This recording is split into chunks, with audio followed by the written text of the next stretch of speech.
Same एशम Durga महोत्सव में आप सभी साधकों का स्वागत है। सभी को प्रणाम। ओम। आज की साधना के लिए किसी भी आसन में सहज होकर बैठ जाएं। किसी भी आसन में सहज होकर बैठ जाएं।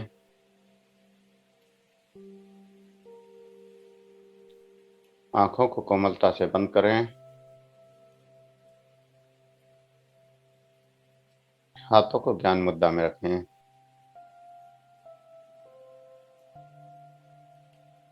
और सहज हो जाएं। जो श्वास अंदर जा रहा है, जो श्वास बाहर आ रहा है, उस श्वास का एहसास करें और प्रत्येक श्वास के साथ सहज होते जाएं। प्रत्येक श्वास के साथ सहज होते जाना है। सहज प्रत्येक श्वास के साथ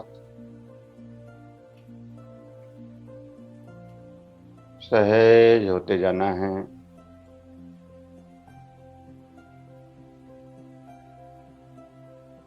सहज होते जाना है।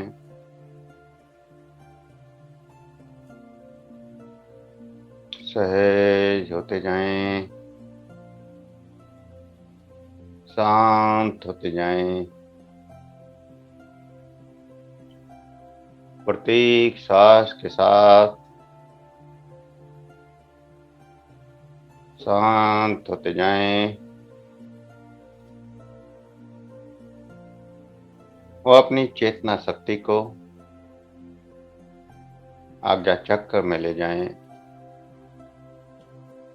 आज्ञा चक्र जहाँ तिलक लगाया जाता है, बिंदी लगाई जाती है, उस बिंदु पर अपनी चेतना शक्ति को ले जाएं और महामाया माँ भगवती को प्रकट करें। महामाया जगत जननी के स्वरूप का एहसास करें और महसूस करें कि प्रत्येक श्वास के साथ उस महामाया की ऊर्जा, एनर्जी आपके अंदर प्रवेश कर रही है।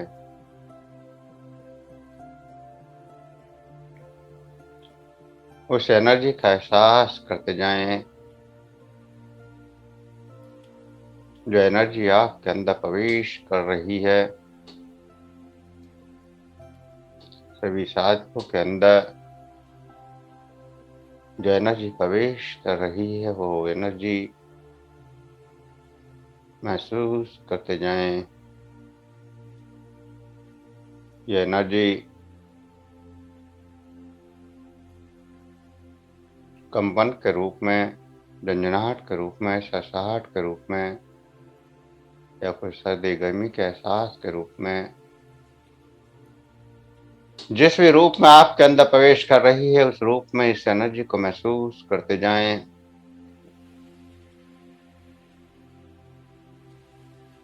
जिस भी रूप में ये एनर्जी आपके अंदर प्रवेश कर रही है, उसी रूप में इस एनर्जी का एहसास करते जाएं। इस एनर्जी का एहसास करते जाएं। इस एनर्जी का एहसास करते जाएं।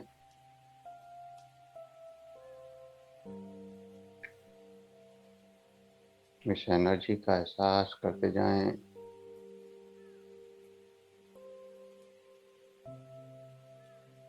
महसूस करते जाएं। इस एनर्जी को फील करते जाएं। इस एनर्जी को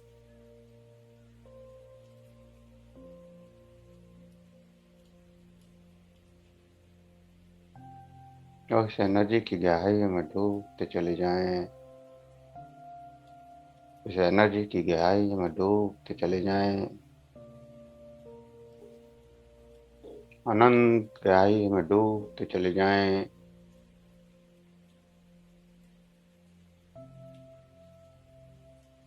नवरात्रि महोत्सव आज 8वां दिन, 8वीं शक्ति महागौरी।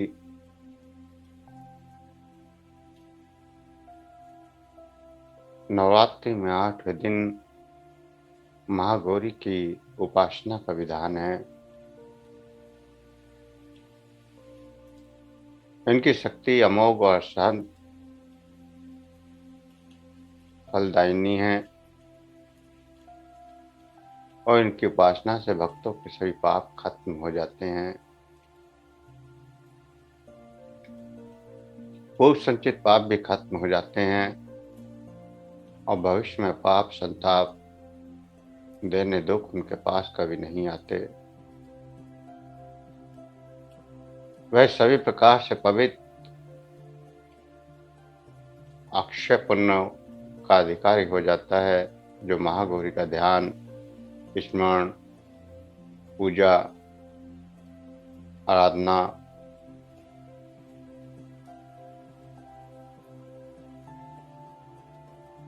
करता है। ये महागौरी महाकल्याणकारी हैं और हमें सदैव इनका ध्यान करना चाहिए। इनकी कृपा से अलौकिक सिद्धियां प्राप्त होती हैं। मन को अनन्य भाव से एकनिष्ठ कर मनुष्य को सदैव इनके ही पादारविंदों बिंदों का ध्यान करना चाहिए। इस दिन साधक का मन बिंदु चक्र पर स्थित होता है। बिंदु चक्र अष्टमी का रहस्य या महागौरी का रहस्य, प्रकृति का रहस्य, महाशक्ति का रहस्य, जो साधना करते करते साधक बिंदु चक्र पर पहुंचते हैं तो प्रकृति के साथ जुड़ जाते हैं। प्रत्येक रहस्य जो प्रकृति में सूक्ष्म रूप में व्याप्त है, उस रहस्य को सहजता से वो जानने लगते हैं। बिंदु चक्र आज्ञा चक्र और सहसा चक्र के बीच में होता है। सहसा चक्र तालू के ऊपर, आज्ञा चक्र ठीक माथे के पीछे और इन दोनों के बीच में जहाँ चोटी रखी जाती है, उस बिंदु पर जहाँ पुरुष या ब्राह्मण आज भी चोटी रखते हैं, उस बिंदु पर ये बिंदु चक्र है।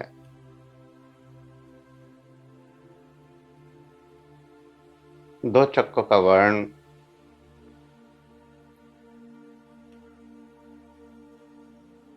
आपको आसानी से नहीं मिलता,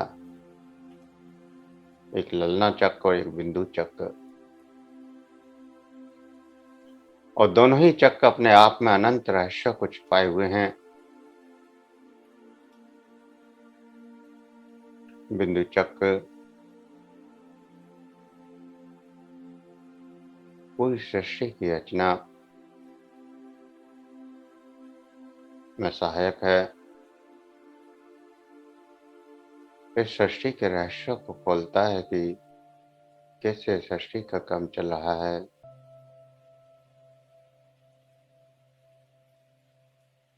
कैसे जीव पैदा होता है, कैसे जीव नष्ट होता है और फिर कैसे बाद में फिर से शरीर धारण करता है। इस निरंतर प्रक्रिया का रहस्य क्या है?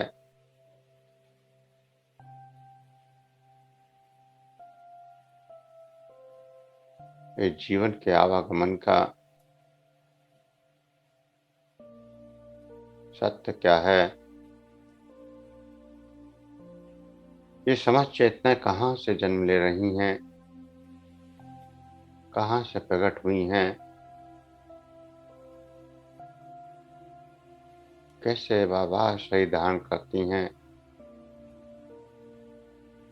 और शरीर त्यागने के बाद कहाँ वास करती हैं?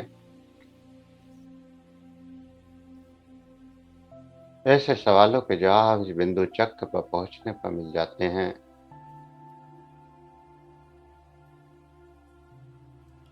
साधना की उच्च अवस्था है ये महागौरी की अवस्था, यह अष्टम चक्र, बिंदु चक्र। तो 8वें दिन की साधना इस अष्टम चक्र की जागृति कोई महागौरी की जागृति कहा है।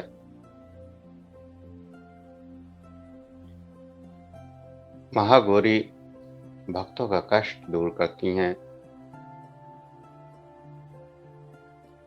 और ऐसे कार्य जो असंभव होते हैं वो भी संभव हो जाते हैं। इन माँ की सेवा सर्वथा करनी चाहिए।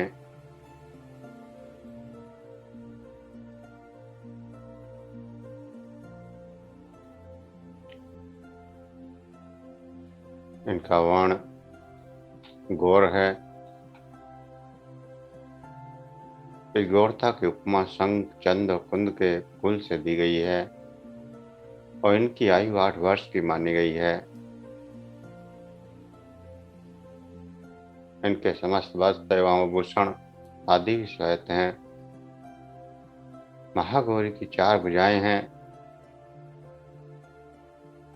और इनका वाहन वृषभ है। इनके ऊपर के दाहिने हाथ में अभय मुद्रा और नीचे वाले दाहिने हाथ में त्रिशूल है। ऊपर वाले बाएं हाथ में डमरू और नीचे के बाएं हाथ में बरमुद्रा है और इनकी मुद्रा शांत अवस्था है। साधक जब साधना करते करते इस बिंदु चक्र पर पहुंचता है तो उसकी मुद्रा भी शांत अवस्था की हो जाती है। उसके चेहरे से हमेशा शांति झलकती है, प्रसन्नता झलकती है और उसके ऑरा में भी शांति और प्रसन्नता का अनुभव हो जाता है। जो भी साधक के संपर्क में आते हैं या वो जिस भी स्थान में रहता है वहाँ चारों तरफ शांति और आनंद की वर्षा होने लगती है। ऐसा रहस्य महामाया की अष्टम जागृति का है। जब अष्टम शक्ति की जागृति होती है तो आप देखते हैं कि आपके चारों तरफ आपके मित्र ही मित्र होते हैं। शत्रुता खत्म हो जाती है और शत्रु भी मित्र बन जाते हैं। आपने सुना होगा कि किसी आश्रम में कोई संत रहते थे और जैसे ही कोई संत के जो आश्रम था उस जंगल में कोई प्रवेश करता था, उस जंगल की सीमा में प्रवेश करते ही सामने वाले के क्रोध का भाव, बैर का भाव खत्म हो जाता था। एक ही तालाब पर बकरी और शेर भी पानी पिया करते थे। उनके आपस का बैर भी खत्म हो जाता था। तो ऐसे भावों का जागृत हो जाना तभी संभव है जब बिंदु चक्र की जागृति हो जाए। जब बिंदु चक्र की जागृति हो जाती है और आपके संपर्क में शत्रु भी आते हैं तो वो भी मित्र बनते चले जाते हैं। सभी का वैरभाव नष्ट होता चला जाता है। नवरात्र के दिनों में महागौरी की उपासना का सबसे बड़ा फल उन लोगों को मिलता है जिनकी कुंडली में विवाह से संबंधित परेशानियां हों। महागौरी की उपासना से मनपसंद जीवन साथी और शीघ्र विवाह संपन्न होगा। बहुत सारे साधकों की, जिन बच्चों की कुंडली में विवाह न हो रहा हो, विवाह में देरी हो रही हो, ऐसे बच्चों को महागौरी की आराधना के लिए कहना चाहिए। माँ कुंवारी कन्याओं से शीघ्र प्रसन्न होकर उन्हें मनचाहा जीवन साथी प्राप्त होने का वरदान देती हैं। और महागौरी ने खुद तप करके भगवान शिव जी जैसा वर प्राप्त किया था, तो ऐसे में वह अविवाहित लोगों की परेशानी को समझती हैं और उनके प्रति दया दृष्टि रखती हैं। यदि किसी के विवाह में विलंब हो रहा हो तो वह भगवती महागौरी की साधना करे तो उनका मनोरथ शीघ्र पूर्ण होगा। कथा: महागौरी ने देवी पार्वती के रूप में भगवान शिव को पति रूप में प्राप्त करने के लिए कठोर तपस्या की थी। एक बार भगवान भोलेनाथ ने पार्वती जी को देखकर कुछ कह दिए था और जिससे देवी के मन को आहत हुआ और पार्वती जी तपस्या में लीन हो गई। इस प्रकार वर्षों तक कठोर तपस्या करने पर जब पार्वती नहीं आई तो पार्वती को खोजते हुए भगवान शिव उनके पास पहुंचते हैं और वहां पहुंचे तो वहां पार्वती को देखकर आश्चर्यचकित रह जाते हैं। पार्वती जी का रंग अत्यंत ओजपूर्ण होता है और उनके छटा चांदनी के समान श्वेत और कुंदन के फूल के समान ध्वल दिखाई पड़ती है। उनके वस्त्र आभूषण से प्रसन्न होकर देवी उमा को गौर वर्ण का वरदान देते हैं। एक कथा अनुसार भगवान शिव को पति रूप में पाने के लिए देवी ने कठोर तपस्या की थी, जिससे उनका शरीर काला पड़ जाता है और देवी की तपस्या से प्रसन्न होकर भगवान उन्हें स्वीकार करते हैं और शिव जी उनके शरीर को गंगा जल से धोते हैं। तब देवी विद्युत के समान अत्यंत कांतिमय और गौण वर्ण की हो जाती हैं तथा तभी से इनका नाम गौरी पड़ा। महागौरी रूप में देवी करुणामयी, स्नेहमयी, शांत और मृदुल दिखती हैं। देवी के इस रूप की प्रार्थना करते हुए देव और ऋषिगण कहते हैं कि सब मंगल मांगल्य शिव साधके चरण तिम के गौरी नारायणी नमस्ते। सबका मंगल करने वाली हैं ऐसी महामाया, महाशक्ति, महागौरी की हमेशा आराधना करनी चाहिए। महागौरी से संबंधित एक अन्य कथा भी प्रचलित है जिसके अनुसार एक सिंह काफी भूखा था और वह भोजन की तलाश में वहां पहुंचता जहां उमा देवी तपस्या कर रही होती हैं। देवी को देखकर सिंह की भूख बढ़ गई, परंतु वह देवी की तपस्या से उठने का इंतजार करते हुए वहीं बैठ गया। इस इंतजार में काफी कमजोर हो गया। देवी जब तप से उठी तो सिंह की दशा देखी और उन्हें उस पर दया आ गई और माँ उसे अपने सवारी बना लेती हैं। एक प्रकार से उसने भी तपस्या की थी, इसलिए देवी गौरी का वाहन बैल और सिंह दोनों ही हैं।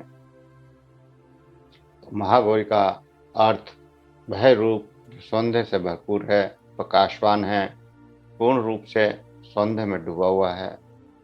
प्रकृति के दो छोर, दो किनारे हैं। एक माँ कालरात्रि जो अत्यंत भयावह है, प्रलय के समान है, और दूसरा महागौरी जो अत्यंत सौंदर्य और दीप्तमान और शांत है। पूर्णता करुणा में सबको आशीर्वाद देती है। ये वो रूप है जो सब मनोकामनाओं को पूर्ण करता है। तो नौ देवियों के नौ रूप क्यों हैं? ये नौ रूप भौतिक नहीं है, बल्कि लोक से परे पर अलौकिक रूप हैं, सूक्ष्म तरह से सूक्ष्म रूप। और इनकी अनुभूति के लिए पहला कदम ध्यान में बैठना है।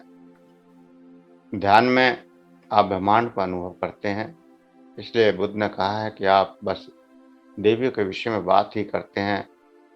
कुछ देर बैठिए और ध्यान करिए। ईश्वर के विषय में न सोचिए, शून्यता में जाइए अपने भीतर। एक बार आप वहां पहुंच गए तो अगला कदम वो है जहां आपको सभी विभिन्न मंत्र, विभिन्न शक्तियां दिखाई देंगी और वो सभी जागृत होंगी। इसलिए यदि आप ध्यान कर रहे हैं तो सभी यज्ञ, सभी पूजन अधिक प्रभावी हो जाते हैं और नहीं तो इनका प्रभाव नहीं होता। ये ऐसे ही है जैसे कि आप नल तो खोलते हैं परंतु गिलास कहीं और रख देते हैं। नल के नीचे पानी तो आता है पर आपका गिलास खाली ही रह जाता है। या फिर आप अपने गिलास को उल्टा कर कर पकड़ लेते हैं और पानी को चला देते हैं तो भी पानी नहीं आता। आप कितनी भी देर पलटे हुए गिलास को रखेंगे लेकिन पानी नहीं आएगा, क्योंकि आपने इसे ठीक प्रकार से नहीं पकड़ा। तो इसी प्रकार सभी पूजा ध्यान के साथ शुरू होती हैं और हजारों वर्षों से इसी परंपरा या प्रथा का अनुसरण किया जाता है। ऐसा पवित्र आत्मा के सभी विविध तत्वों को जागृत करने के लिए, उनका आह्वान करने के लिए किया जाता है। हमारे भीतर भी एक चेतना, एक आत्मा है और उस आत्मा की विभिन्न विविधताएं हैं, जिसके कई नाम, कई सूक्ष्म रूप हैं और नवरात्रि इन सभी से जुड़ी है। इन सभी तत्वों का इस धरती पर आह्वान, जागरण और पूजन करना, यही नवरात्रि का ध्येय है। नवग्रह, नवचक्र और नवरात्रि सबका गहरा संबंध है। साधना में जैसे जैसे आगे बढ़ते हैं, एक एक चक्र पर एक एक देवता का दर्शन होता है, एक एक देवी का दर्शन होता है और अंत तक 9 देवियां पूर्ण हो जाती हैं। और हर देवी की शक्ति आपकी चेतना के अंदर ही जागृत होती है। इसलिए बाहरी कर्मकांड से वो फल नहीं मिलता जो अंतर जगत की साधना से मिल जाता है। हम कहते हैं कि आपकी मानस पूजा ज़्यादा प्रभावशाली है, क्योंकि जब हम मानस पूजा करते हैं तो हम अंतःकरण से जुड़ जाते हैं, अंतर चेतना से जुड़ जाते हैं। महाशक्ति के 9 रूप और 9 ही चक्र, एक एक चक्र पर एक एक देवी की शक्ति, और हर चक्र का अनुभव करते हुए साधक जब ऊपर बढ़ता है तो अष्टम चक्र पर जब पहुंचता है तब सृष्टि की रचना का रहस्य खुलने लगता है। बिंदु चक्र पर महागौरी की स्थिति, यहाँ से सृष्टि का निर्माण और 7वां चक्र का रात्रि। सृष्टि में 2 ही किनारे हैं, 2 ही बिंदु हैं, एक जन्म और एक मृत्यु। जन्म से शुरू होते हैं तो मृत्यु पर पहुंचते हैं और मृत्यु से शुरू होते हैं तो जन्म पर पहुंचते हैं। यही 2 छोर हैं जो कभी नहीं मिलते, यही 2 सृष्टि के किनारे हैं। और प्रत्येक मनुष्य जन्म से मृत्यु तक की सीमा को पार करता है और मृत्यु से फिर जन्म की सीमा को। ये रहस्य क्या है? यह अष्टम चक्र की जागृति पर सब कुछ स्पष्ट हो जाता है, क्लियर हो जाता है। तो महागौरी की साधना का अर्थ है कि आप अष्टम बिंदु को जागृत करें, इस बिंदु के रहस्य को जानें, इस सृष्टि के रहस्य को जानें और इस सृष्टि के रहस्य को जानकर फिर अंत में 9वें दिन वही परमात्मा से एकाकार हो जाएं, अर्थात आत्म साक्षात्कार को प्राप्त हो जाएं। बड़े बड़े संत महात्माओं ने ये रहस्य मनुष्य ना भूले, इसलिए धर्म के साथ जोड़ दिया और शक्ति को पूजा पाठ के साथ, कर्मकांड के साथ जोड़ दिया, जिससे कि साधक उसका हमेशा निरंतर ध्यान रखें। और जो साधक ध्यान की गहराई में जाए उनको ये रहस्य प्रकट होने लगे। ये रहस्य आपको किताबों में नहीं मिलते, सत्य का अनुभव किताबों में नहीं मिल सकता। सत्य को तो आप केवल अनुभव करके जान सकते हैं। जब तक आप स्वयं नहीं बैठेंगे तब तक ये अनुभव भी नहीं होंगे। नवरात्रि का रहस्य ही ये है कि आप साधना में बैठें, ध्यान में बैठें, अपने अंदर के चक्रों की जागृति करें और इन शक्तियों का अनुभव करें और अपनी चेतना को निम्न स्तर से ऊपर ले जाते हुए उस महाशक्ति, परम शक्ति, परम पिता परमात्मा के साथ एकाकार होकर आत्म साक्षात्कार को प्राप्त हों और मोक्ष को प्राप्त हों। यही रहस्य है इस महागौरी का, महामाया का। तो इस रहस्य को महसूस करते हुए, इस चेतना शक्ति को महसूस करते हुए, इस ऊर्जा को महसूस करते हुए महागौरी के मंत्र का जाप करेंगे। कुछ देर इस ऊर्जा को महसूस करें। फिर महागौरी के मंत्र का जाप करेंगे।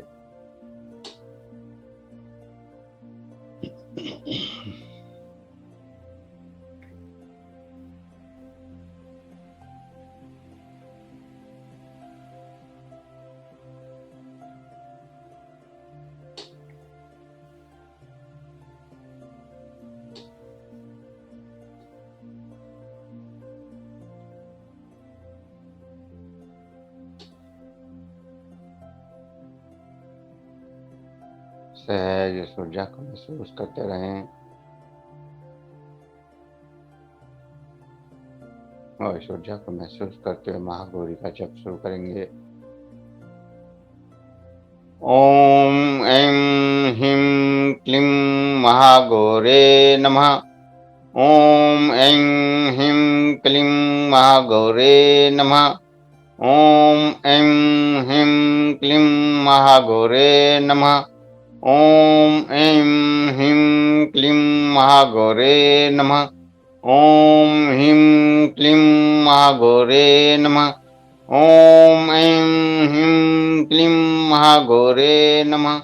ओम ऐं ह्रीं क्लीं महागौरे नमः। ओम ऐं ह्रीं क्लीं महागौरे नमः। ओम ऐं ह्रीं क्लीं महागौरे नमः। ओम ह्रीं क्लीं महागौरे नमः। ओम ऐं ह्रीं क्लीं महागौरे नमः। इस मंत्र की ऊर्जा को महसूस करें, महागौरी की ऊर्जा को महसूस करें।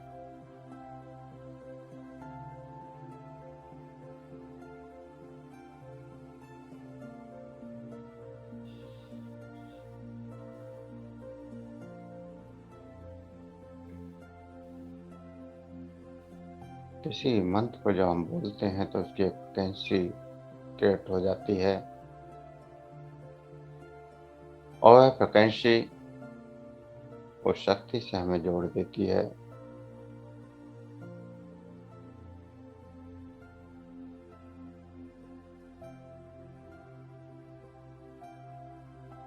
और उसके जुड़ते ही हमारे शरीर में कंपन, ससाहट और झंझनाहट शुरू हो जाती है। तो इस ऊर्जा का एहसास करते हुए अपने मन मंदिर में, जहाँ महागौरी स्थापित हैं, समस्त शक्तियाँ विद्यमान हैं, मन मंदिर में प्रवेश करें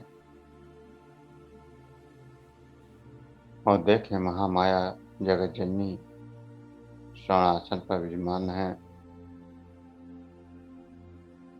बाकी समस्त देवी देवता, समस्त शक्तियाँ उनके पास अलग अलग आसनों में विराजमान है।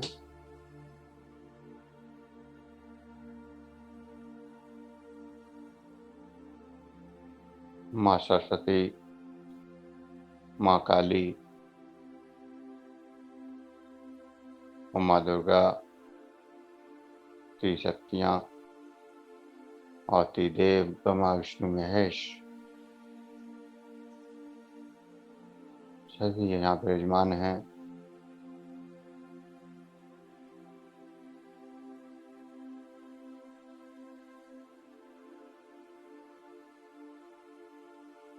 साथ ही भैरवनाथ, गणेश जी और हनुमान जी भी यहाँ विराजमान हैं। समस्त नवग्रह, पंचलोकपाल, 10 दिक्पाल, सभी ग्राम देवता, सभी पितृ देवता, समस्त संत महात्मा और संपूर्ण कल्पांत मंडल यहाँ विराजमान हैं और सभी अपने अपने आसनों पर विराजे हुए हैं। आप भी सब अपने अपने आसनों पर विराजें और अपने इस मंडल को, कल्पांत के मंडल को, कल्पांत के इस मन मंदिर को महसूस करें, जो कल्पांत मंडल के द्वारा रचित है। इस मन मंदिर की कल्पना का एहसास अपने अंदर करना है जैसे ये साक्षात आपके सामने समझ शक्तियाँ प्रकट हुई हैं, क्योंकि सूक्ष्म रूप में ये सब शक्तियाँ जागृत हो चुकी हैं। आपके मन मंदिर में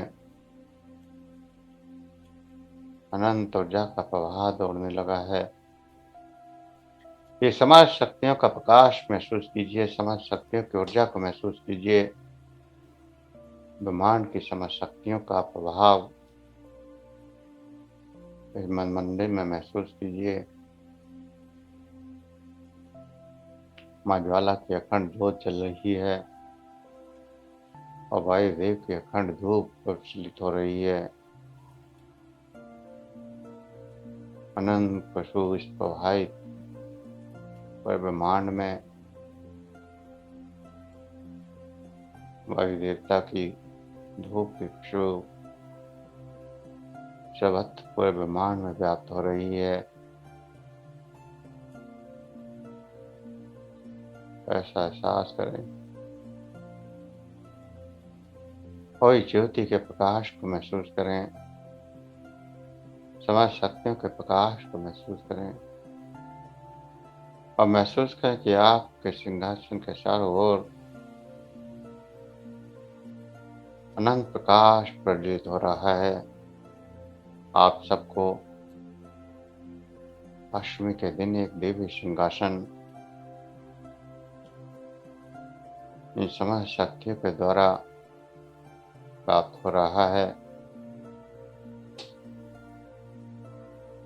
ऐसा दिव्य सिंहासन प्रकाश के रूप में आपके चारों ओर स्थापित हो रहा है। एक अनंत ऊर्जा का प्रकाश आपके चारों ओर स्थिर हो रहा है।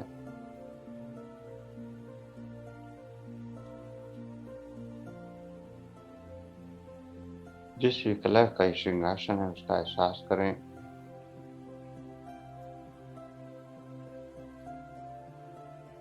आप जिस प्रकाश में बैठे हैं उस चारों तरफ आपके एक ही कलर का प्रकाश व्याप्त हो रहा है और इस प्रकाश की चमक इस ऊर्जा से बढ़ती जा रही है।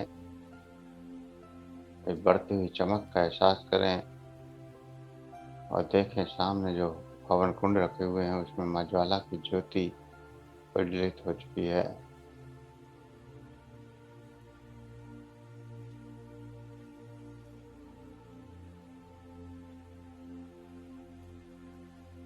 माँ ज्वाला की ज्योति हवन कुंडों में प्रज्वलित हो चुकी है। आपको सब सती के 13 मंत्रों से हवन करना है।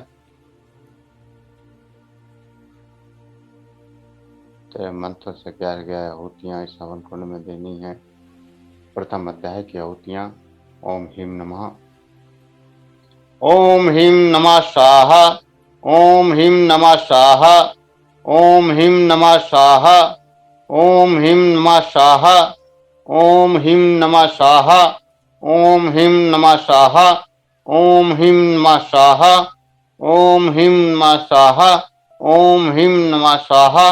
ओम ह्रीं नमः स्वाहा। ओम ह्रीं नमः स्वाहा। अगला अध्याय। ओम द्रुम नमः। ओम द्रुम नमः स्वाहा। ओम द्रुम नमः स्वाहा। ओम द्रुम नमः स्वाहा। ओम द्रुम नमः स्वाहा। ओम द्रुम नमः स्वाहा। ओम द्रुम नमः स्वाहा। ओम द्रुम नमः स्वाहा। ओम द्रुम नमः स्वाहा। ओम द्रुम नमः स्वाहा। ओम द्रुम नमः स्वाहा। ओम द्रुम नमः स्वाहा। अगला अध्याय। ओम त्रिं नमः स्वाहा। ओम त्रिं नमः स्वाहा। ओम त्रिं नमः स्वाहा। ओम त्रिं नमः स्वाहा। ओम त्रिं नमः स्वाहा। ओम त्रिं नमः स्वाहा। ओम त्रिं नमः स्वाहा। ओम त्रिं नमः स्वाहा। ओम त्रिं नमः स्वाहा। ओम त्रिं नमः स्वाहा। ओम त्रिं नमः स्वाहा। अगला अध्याय। ओम श्रीं नमः। ओम श्रीं नमः स्वाहा। ओम श्रीं नमः स्वाहा। ओम श्रीं नमः स्वाहा। ओम श्रीं नमः स्वाहा। ओम श्रीं नमः स्वाहा। ओम श्रीं नमः स्वाहा। ओम श्रीं नमः स्वाहा। ओम श्रीं नमः स्वाहा। ओम श्रीं नमः स्वाहा। ओम श्रीं नमः स्वाहा। ओम श्रीं नमः स्वाहा। अगला अध्याय ओम मम नमः। ओम मम नमः स्वाहा। ओम मम नमः स्वाहा। ओम मम नमः स्वाहा। ओम मम नमः स्वाहा। ओम मम नमः स्वाहा। ओम मम नमः स्वाहा। ओम मम नमः स्वाहा। ओम मम नमः स्वाहा। ओम मम नमः स्वाहा। ओम मम नमः स्वाहा। ओम मम नमः स्वाहा। अगला अध्याय ओम धूम नमः। ओम धूम नमः स्वाहा। ओम धूम नमः स्वाहा। ओम धूम नमः स्वाहा। ओम धूम नमः स्वाहा। ओम धूम नमः स्वाहा। ओम धूम नमः स्वाहा। ओम धूम नमः स्वाहा। ओम धूम नमः स्वाहा। ओम धूम नमः स्वाहा। ओम धूम नमः स्वाहा। ओम धूम नमः स्वाहा। अगला अध्याय ओम क्लीं नमः। ओम क्लीं नमः स्वाहा। ओम क्लीं नमः स्वाहा। ओम क्लीं नमः स्वाहा। ओम क्लीं नमः स्वाहा। ओम क्लीं नमः स्वाहा। ओम क्लीं नमः स्वाहा। ओम क्लीं नमः स्वाहा। ओम क्लीं नमः स्वाहा। ओम क्लीं नमः स्वाहा। ओम क्लीं नमः स्वाहा। ओम क्लीं नमः स्वाहा। अगला अध्याय ओम चाम नमः। ओम चाम नमः स्वाहा। ओम चाम नमः स्वाहा। ओम चाम नमः स्वाहा। ओम चाम नमः स्वाहा। ओम चाम नमः स्वाहा। ओम चाम नमः स्वाहा। ओम चाम नमः स्वाहा। ओम चाम नमः स्वाहा। ओम चाम नमः स्वाहा। ओम चाम नमः स्वाहा। ओम चाम नमः स्वाहा। अगला ओम हुम नमः। ओम हुम नमः स्वाहा। ओम हुम नमः स्वाहा। ओम हुम नमः स्वाहा। ओम हुम नमः स्वाहा। ओम हुम नमः स्वाहा। ओम हुम नमः स्वाहा। ओम हुम नमः स्वाहा। ओम हुम नमः स्वाहा। ओम हुम नमः स्वाहा। ओम हुम नमः स्वाहा। ओम हुम नमः स्वाहा। अगला ओम अम नमः। ओम अम नमः स्वाहा। ओम अम नमः स्वाहा। ओम अम नमः स्वाहा। ओम अम नमः स्वाहा। ओम अम नमः स्वाहा। ओम अम नमः स्वाहा। ओम अम नमः स्वाहा। ओम अम नमः स्वाहा। ओम अम नमः स्वाहा। ओम अम नमः स्वाहा। ओम अम नमः स्वाहा। अगला अध्याय ओम ब्रह्म नमः। ओम ब्रह्म नमः स्वाहा। ओम ब्रह्म नमः स्वाहा। ओम ब्रह्म नमः स्वाहा। ओम ब्रह्म नमः स्वाहा। ओम ब्रह्म नमः स्वाहा। ओम ब्रह्म नमः स्वाहा। ओम ब्रह्म नमः स्वाहा। ओम ब्रह्म नमः स्वाहा।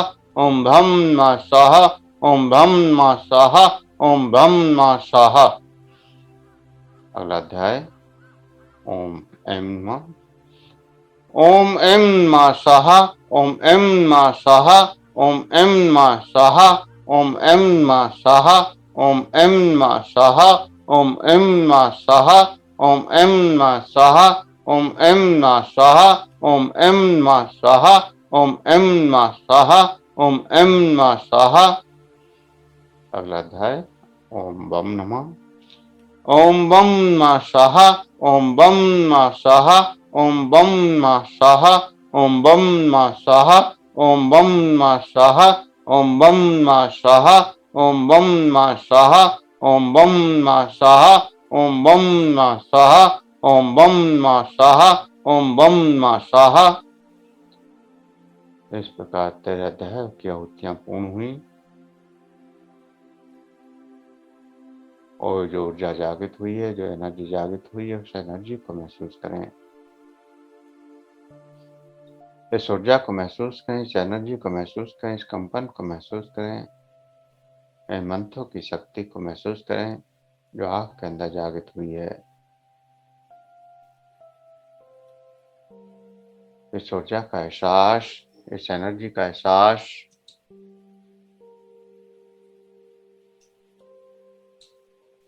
और इस एनर्जी का एहसास करते हुए क्षमा प्रार्थना कि है मेरे परमात्मा, है मेरे ईष्टदेव, है मेरे गुरुदेव, है मेरे कुल के देवी देवताओं, पितृ देवताओं, समस्त संत महात्माओं, समस्त दिव्य चेतनाओं, इस सृष्टि में मेरी चेतना के उद्गम से लेकर आज तक न जाने कितने जन्म हो चुके हैं और जाने अनजाने मेरे द्वारा कितनी ही आत्माओं को, चेतनाओं को शारीरिक, मानसिक, आत्मिक कष्ट पहुंचा है। आज हम उन सब से क्षमा याचना करते हैं। मेरी याचना सभी स्वीकार करें और मुझे क्षमा करें, क्षमा करें, क्षमा करें। हे परमेश्वरी, हे जगतेश्वरी, हे मातेश्वरी, मेरे द्वारा रात दिन सहस्त्र अपराध होते रहते हैं। मुझे अपना सेवक समझकर मेरे उन अपराधों को तुम कृपा पूर्वक क्षमा करो, क्षमा करो, क्षमा करो। हे परमेश्वरी, हे जगतेश्वरी, हे मातेश्वरी, जब कर्मकांड, अभान, विसर्जन आदि कुछ भी मैं नहीं जानता, आप मुझे क्षमा करो, क्षमा करो, क्षमा करो। और हे जगतेश्वरी, मैंने जो भी मंत्रहीन, क्रियाहीन, भक्तिहीन पूजन किया है, वह सब आपकी ही कृपा से पूर्ण हुआ है। आप उसे स्वीकार करें, स्वीकार करें, स्वीकार करें। और सैकड़ों अपराध करके भी जो तुम्हारे शरण में सप्तशती के 13 अध्यायों के बीच मंत्रों का जाप करता है, उसे वही गति प्राप्त होती है जो ब्रह्मादि देवताओं के लिए भी सुलभ नहीं है। हे देवी परमेश्वरी, अज्ञान से, भूल से अथवा बुद्धि भ्रम होने के कारण जो भी न्यूनता या अधिकता हो गई है, उसको आप क्षमा करें, क्षमा करें, क्षमा करें और हमें आशीर्वाद दें। हम पर प्रसन्न हो, प्रसन्न हो, प्रसन्न हो। और है सच्चिदानंद स्वरूपिणी, जगतेश्वरी, राजराजेश्वरी, सतेश्वरी, मातेश्वरी, कर्मेश्वरी, फलेश्वरी, शूलेश्वरी, भुवनेश्वरी आदि सभी देवियों, तुम प्रेम पूर्वक मेरी ये पूजा स्वीकार करो, स्वीकार करो, स्वीकार करो। मुझ पर प्रसन्न हो, प्रसन्न हो, प्रसन्न हो। और मेरी किए हुए इस जप को ग्रहण करो, ग्रहण करो, ग्रहण करो। तुम्हारी कृपा से मुझे सिद्धि प्राप्त हो और तुम मुझे ऐसा आशीर्वाद दो, वर दो, जिससे मुझे सौभाग्य, सफलता, कामयाबी, सुसंयोग, समृद्धि, कुशलता, श्री, सुख, संपत्ति, संपन्नता, विजय, परम सुख, परम आनंद और परम कल्याण की प्राप्ति हो। ओम श्रीं नमः, ओम शरवण नमः। ऐसी प्रार्थना करते हुए, सर को झुकाते हुए आशीर्वाद ग्रहण करें और महसूस करें कि समस्त शक्तियों ने आपके सिर के ऊपर हाथ रख दिया है।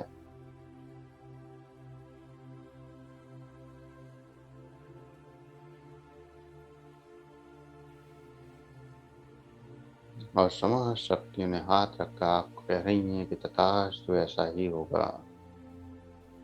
समस्त शक्तियों के आशीर्वाद को महसूस करें, समस्त शक्तियों के आशीर्वाद को महसूस करें और इस आशीर्वाद को महसूस करते हुए धीरे धीरे चेतना में वापस आने के लिए तैयार होंगे। धीरे धीरे चेतना में वापस आने के लिए तैयार हों। दो गहरे लंबे सांस भरें, दो गहरे लंबे सांस। शरीर का एहसास करें, सांसों का एहसास करें। हाथों की उंगलियों में हलचल करें, हथेलियों पर रब करें, गर्म करें। आंखों पर लगाएं, चेहरे पर लगाएं और धीरे धीरे आंखें खोलते हुए चेतना में वापस आ जाएं।